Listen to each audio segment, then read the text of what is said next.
ಈಗ ಇಬ್ರು ಒಂದು ಕ್ಲಾರಿಫಿಕೇಶನ್ ಕೊಡ್ಬೇಕು. ಸೋಷಿಯಲ್ ಮೀಡಿಯಾದಲ್ಲಿ ಫುಲ್ ಇದ್ರ ಬಗ್ಗೆ ಚರ್ಚೆ ಆಗಿತ್ತು.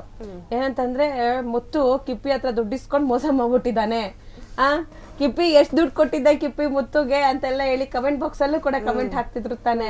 ನಿಂಗೆ ಏನಪ್ಪ ಯೂಟ್ಯೂಬ್ ಅಲ್ಲೂ ಕೇಳ್ತಾ ಇದ್ರು, ಕಿಪ್ಪಿ ಎಷ್ಟ್ ದುಡ್ಡು ಕೊಟ್ಟಿದ್ದೆ ಮುತ್ತುಗೆ, ಎಷ್ಟ್ ಮೋಸ ಮಾಡ್ದ ಮುತ್ತು, ಎಷ್ಟ್ ಇಸ್ಕೊಂಡಿದ್ದೆ ನಿನ್ನ ಹತ್ರ ಅಂತೆಲ್ಲ. ಏನ್ ಹೇಳ್ತೀರಾ ಇದಕ್ಕೆ? ಎಷ್ಟ್ ಇಸ್ಕೊಂಡಿದ್ದೆ ಮುತ್ತು?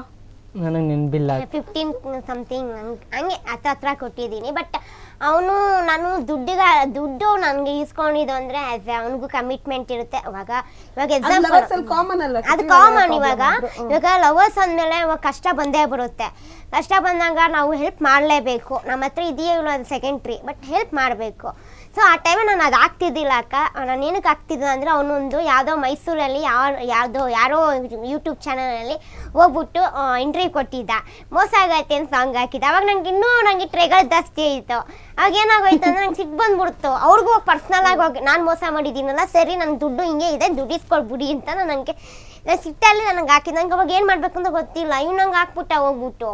ಹಂಗೆ ಹಾಕಿದಾಗ ನನಗೆ ಹೆಂಗೋಯ್ತು, ನಾನು ಹಂಗೆ ಇಷ್ಟು ದುಡ್ಡು ಕೊಡಬೇಕು ಅಂತ ನಾನು